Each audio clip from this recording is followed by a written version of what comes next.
Welcome to Married to Movies. John Russell and Tracy Kring have spent over 20 years in cinematrimony, making films and navigating marriage. They produce, write, and critique films, all while happily sharing life and business. Good morning, babe. Good morning, babe. How you doing? I'm doing good. I like your shirt. I like your shirt. Thank you. We're both in, have you ever seen how they make nylon? No. It's like literally two chemicals that come together. Really? And create like a sludge that is spun into nylon. I did not know that. Oh, you should watch it. It's fascinating So looking. It's totally an artificial product. Chemicals. Our house is clean. Okay, I want to make that clear. There are mice around, but it is not our fault. We live in the woods. There are creatures. They come inside. Well, here, we were having breakfast. And Mr. G starts to kind of, give us a little bit of an energy, like, okay, he's indicating. He has to go out. That's right. What we're thinking. But no, there's actually... I turn around and snake. One of the glue traps, and I think it's a mouse. It's a fucking snake. It was a snake. It was a fucking snake on our glue traps. You're like, oh my God. No, I was not like, no, hang on. I was just like, okay, this is something that has to be dealt with. No, you said, what do we do? I don't think I said that. I think you were afraid. I was not afraid. It was going to fall to you. But if there's a snake, it's like... It wasn't. It was like fucking anaconda, folks. Anaconda in our house. It was like 2 feet long. So I called the park. They have the little guy come up. He takes That's their job. It's not my job to remove snakes from my home. Absolutely. Thank you. That's the park's job. Well, it's the park's snake. It's the park's snake. I see you men out there, and you're questioning my manhood. Vegetable oil, or really oil of any sort, releases the glue. So, like, if you could use sticky traps for mice, like if you found them immediately, right? And you could put them outside and then like squirt oil at them, and they could totally get off. So there is a humane release. So you're a big pansy. We all know that. Hold on. No. I am not. We saw a movie last night. Arthur the King. Mark Wahlberg was in it. It's about like this guy who does these Iron Man race things. This is like, okay, it's Netflix. It's new. You're looking around for something to watch. It's a dog movie. We're following these two storylines early on, which is the dog is on the streets and getting treated like crap and having a rough life.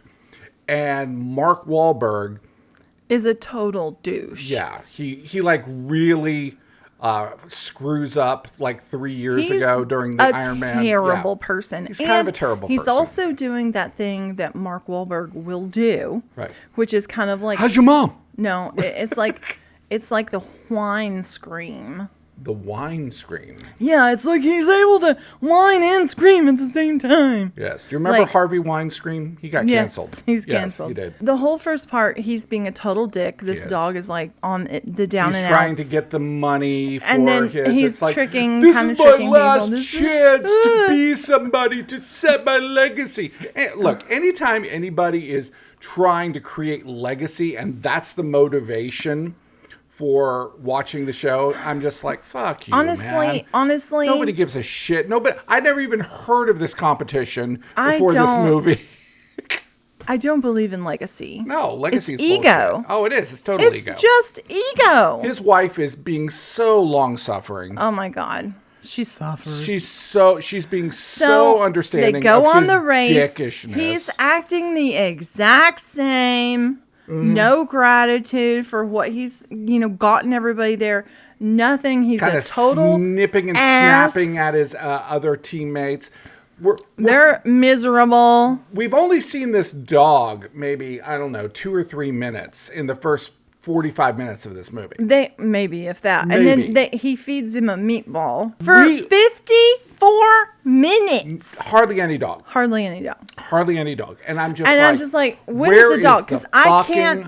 Dog. Mark Wahlberg is driving me insane. I can't handle it anymore. I feel like I'm personally being screamed at the whole time. We're going to give up on this movie. So then, now there was one scene that was crazy. Where they were on... They were on one of those slip lines. Lines. They're not called slip. No, they're called slip lines. Zip lines. Zip lines. Well, they slipped. And they were carrying their bikes. They had their bikes attached to their bodies, and they were zipping across this line. Which, okay, look, whenever there's a zip line out in nature, okay, there's just a zip line hanging there. It's just out there. Yeah. And then people go up to it and they shake it, and it holds, and they're like, "Yeah, totally safe." That doesn't mean anything. He saves her, and they're unhooking and hooking. And the bike, and they look like a barrel full of monkeys. Yeah. Holding on to one thing. It was so scary. But he did save her life. That was a great scene. At 250 miles after they feed this dog some meatballs, he shows up again. He's been following them this whole time. And then we get the movie we were anticipating, which was finally Arthur the King the good with part. The rest of them. The good part. Yes. I could have just handled all dog up to that point. Yeah. And then he hooks up with some... Yeah, exactly. If we just would have followed the dog, it would have been much more interesting. So anyway, then, okay, the dog shows up and Mark Wahlberg's like, how in the hell did he come 250 miles? Like, for some meatballs. For some meatballs. Yeah. Interesting. How did he know how to get here? And then the dog saves them from walking off a cliff. He does. And all this within like 2 or 3 minutes. Right.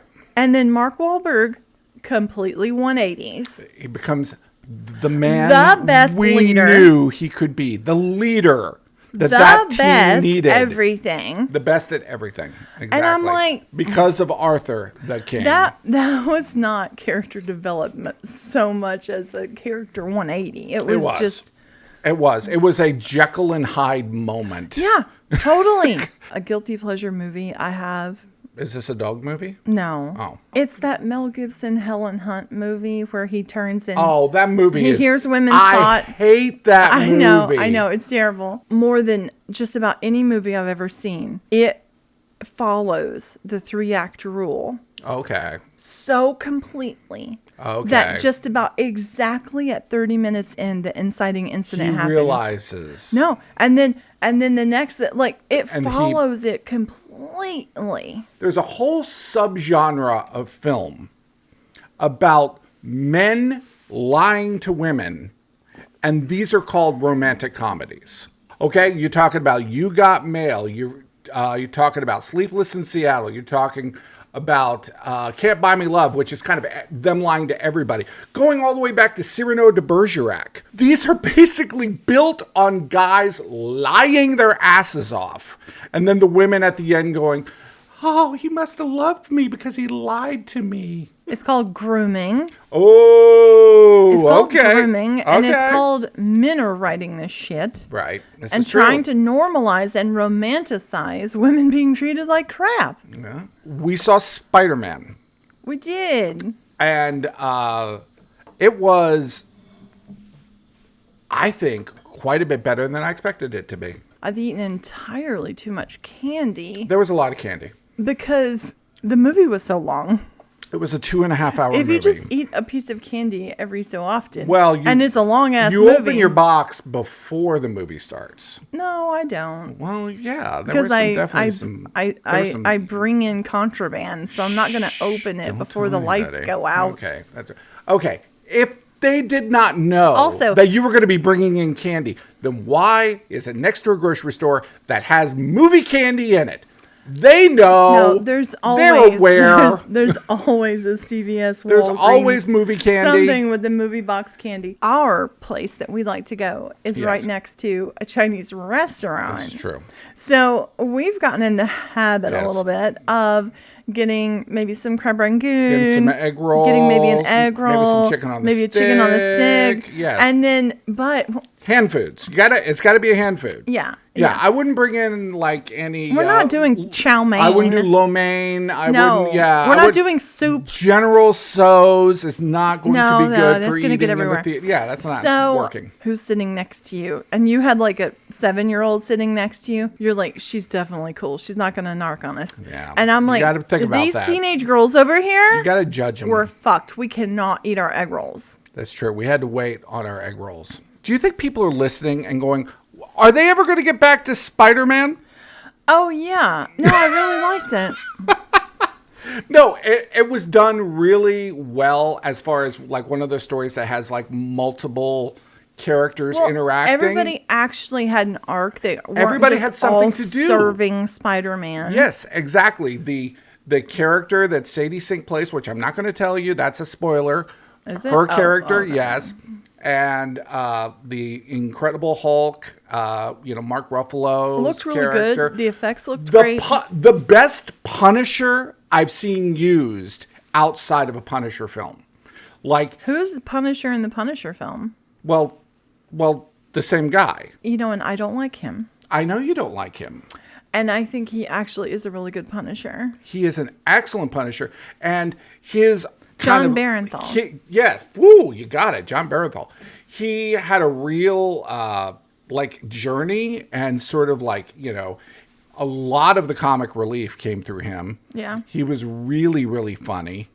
And come on, Tom Holland. He's so good. God, I love Tom Holland. Good. He was so much better in this than he was in the Odyssey. Oh yeah. Well, his character kind of sucked. And Zendaya was eating. Zendaya was great. She has this one moment where she kind of changes into somebody else, and it's just like, whoa, Zendaya, I want you to play a villain sometime. Say what you will about Disney, but it teaches those kids how to become great. Okay? Well, those Disney shows, early experience, they really teach you. When they're not traumatizing them with there's that. Pedophile directors. There is that too. I really liked it. I thought it was probably the best of those Marvel movies. You got it. Is that right? Marvel was right. You nailed it. Since the first Iron Man. It was so good. The interesting thing is this slew of YouTube style directors who are hitting Disney all of a sudden. Absolutely. Well, that's where they go and they scoop them up, man. That's like the, minor leagues. I got an email from somebody that I had worked on a project several years ago. And they said that they had been passing it around and they had some interest. This was a pilot idea. It's a great pilot. It's an amazing idea. She and I co-wrote it together, and she's still been working on it. And but they said, well, it's got to be changed. It's too expensive to make as a pilot. And, we're going to need this, and this. So you and I were like, okay, this is one of those situations. I guess we're going to be making a bunch of stuff. We're going to be making this. Before we do this, send them an email and say that qualify them a little. We're going to need to rewrite the whole pilot to go under this budget, and we can't do a budget until we rewrite the pilot and blah, blah, blah. And they sent back an email and basically said, well, we aren't really putting projects together. So if you have financing, a star attached, and locations, and a director, and a showrunner, we can get your show on the air. And I thought, so if I bake the chocolate chip cookies, you'll eat them. Yeah. And they'll package them for you so that they're now Chips Ahoy brand. They're Chips Ahoy cookies. They're not even my cookies anymore. No. But I have to basically make... You have to make the whole cookie. Everything. You have to go to the store. You got to buy the chocolate chips. You're really not even a production company anymore. You got to fucking grow the flour. You got to grow the wheat. Anything. Yeah. You got to harvest the wheat. You got to bash that shit. You got to mill that shit. It's the little red hen, man. Oh, my God. It's who wouldn't? Crazy. Who wouldn't love to have a beautiful batch of warm cookies brought to you on a silver platter? Yes, exactly. And I have to, send them FedEx to you also and make sure that they're still warm when they arrive. In the industry, you're always like racing to give somebody something they asked for. I think it's important just to be like, okay, great. I'd love to put all that together for you. Can you tell me a little bit about your process or some follow-up to make sure you're not just going to spend a week on something and completely waste your time? Now, that work could be used for something else, Right. you know, like Right. it's not wasted completely, but No. it's a waste of your current time. There's a lot of politeness in this industry where people are like, yeah, go ahead and give me what you got. And you're sitting here kind of living in some kind, at least I'm not, but other people are sitting here kind of in some sort of desperation. Like, oh my God, you said you liked me. There's Oh my God, only you're desperation. Yes, exactly. You know, and you're just like, you know, You're so desperate for anyone to for give anybody you yes, to say, oh yes, you know, this company, you know, might be that blah, you'll blah, blah. jump through so many hoops. So many hoops. Right. I have found that if somebody wants you, they will let you know. There will be enthusiasm. There will be excitement. They will follow up with you. You won't necessarily have to follow up with them every single time. There's a healthy back and forth and accountability too, because sometimes like it's good to know, oh, they're going to actually want me to respond to them in a timely fashion. I just made this up in my head. Oh. Okay. So when you buy a pack of tennis balls, Okay.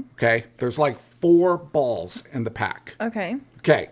If you go all the way through that pack of tennis balls and no one hits a ball back, move to another court. Oh, interesting. Okay. You could try 4 times. Okay, you 4 could try tennis balls. 4 tennis balls, and if they hit nothing back at you besides thank you for this, we'll take a look at it. Oh, I think I'm going to try that out and see how that works this week. That's true.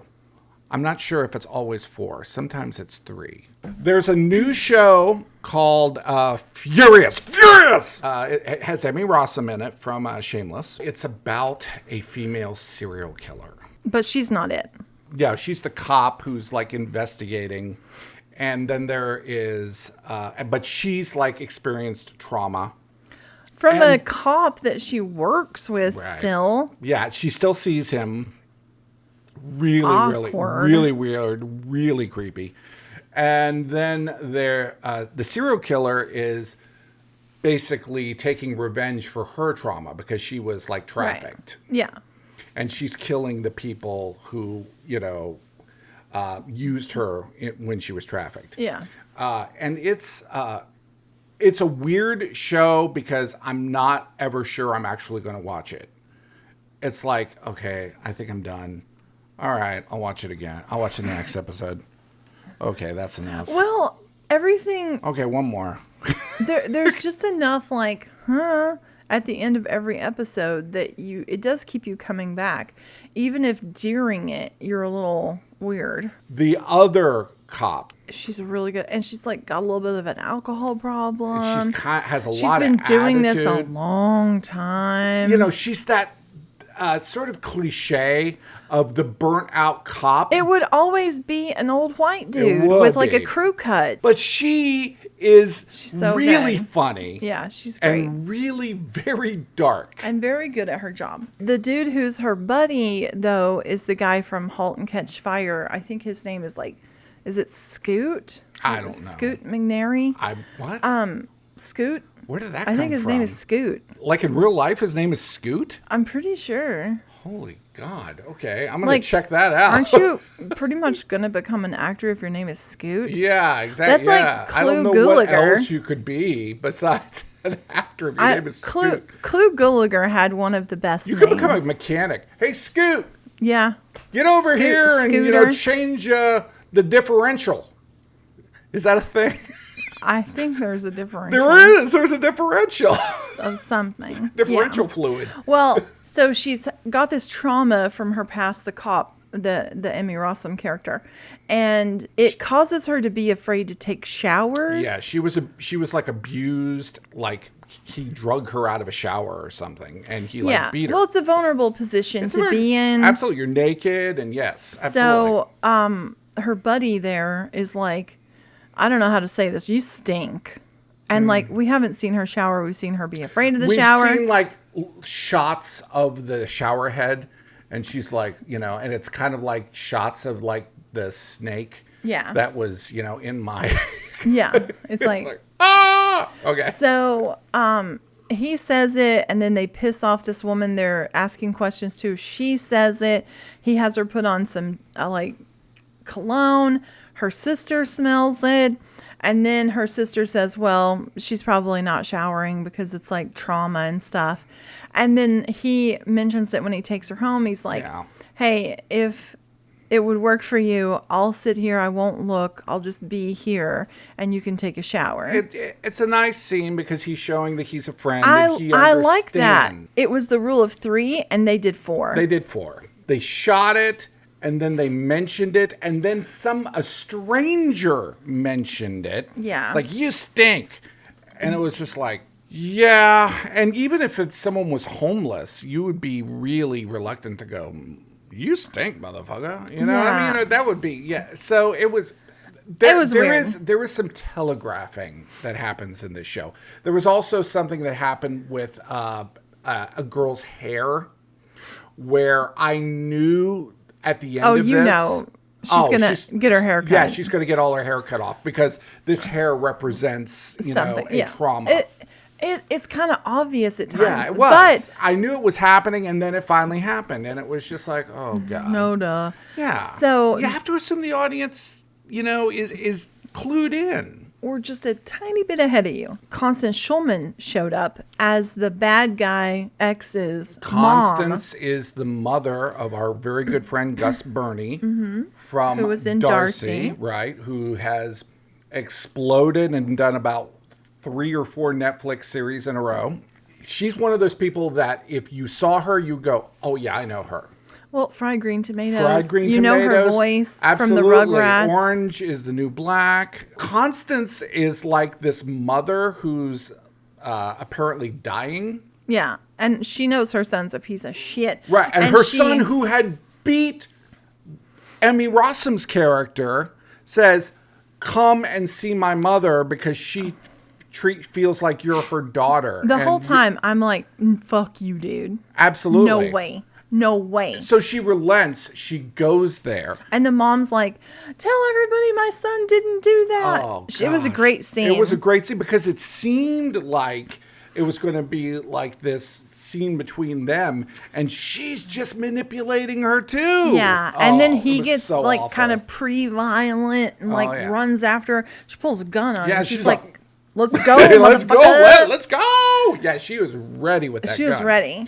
But they don't change. It's one of those things. They don't change. Constance, she'll just show up and kill it. And kill it. The same way with her husband, Reed Birney. Yeah, kill it. He just shows up all of a sudden. No, and he's amazing. They're and great. Then he's gone. They're a great and talented family. Another thing that we got really into that I thought was super sweet, although very vulgar, alley cats. Oh, Ricky Gervais.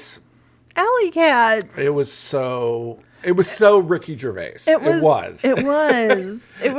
was kind of everything that he is, which is very in your face, very vulgar, very politically incorrect, and very heartfelt. They're only 17 minutes long, the episodes. Yeah, it was kind of like back in the day, like Fritz the Cat or something. No, it reminded me of one of my favorite cartoons after school, which was Heathcliff. Oh, Heathcliff was a dick. He was an asshole. But this guy was too. Oh, he was, absolutely. Well, that's the thing, though. If you think about those orange tabby cats. No, orange tabby cats are dicks. Stray cats are going to have awful lives, and they're going to be like that. I relate with him on a spiritual level so much more than I do, other Christians.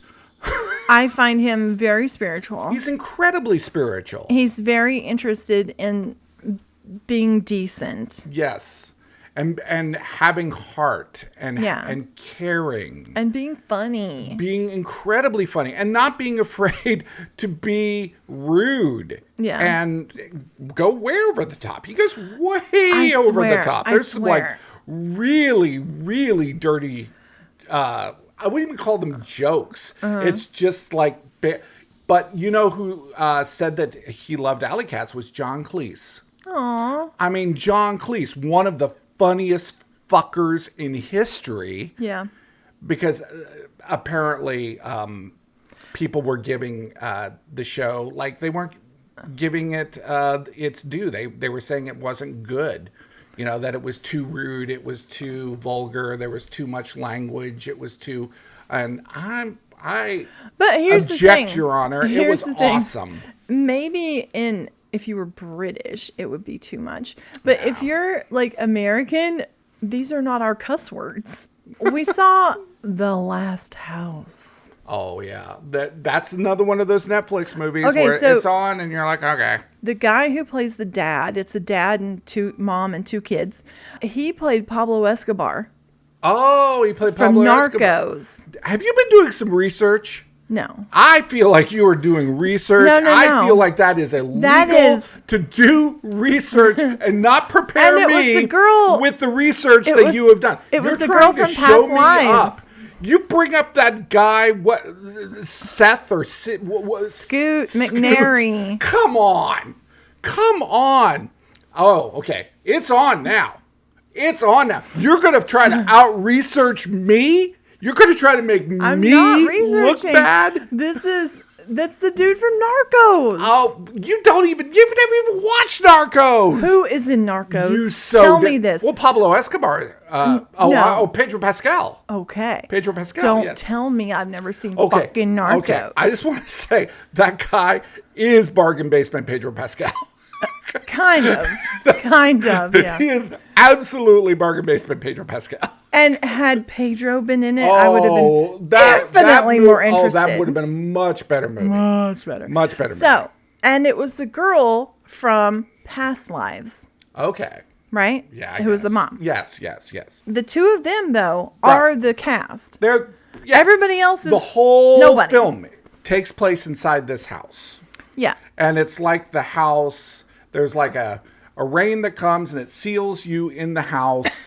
And it sounds really dumb. It is. It's like a Shamalama Ding Dong movie. It is. And they literally are living in the house for years. No, like 5 years. Like they have to figure out how to grow crops. Right, to grow crops inside the house. Water and trap animals. And there's like they're like a race of leviathans that are holding human beings inside the house. It's like when they say, whenever you've heard crazy. When we're really fucked, it's like when octopuses come onto land. Then we're going to No, that was like on the Discovery Channel. It was like, okay, what's the next state of evolution?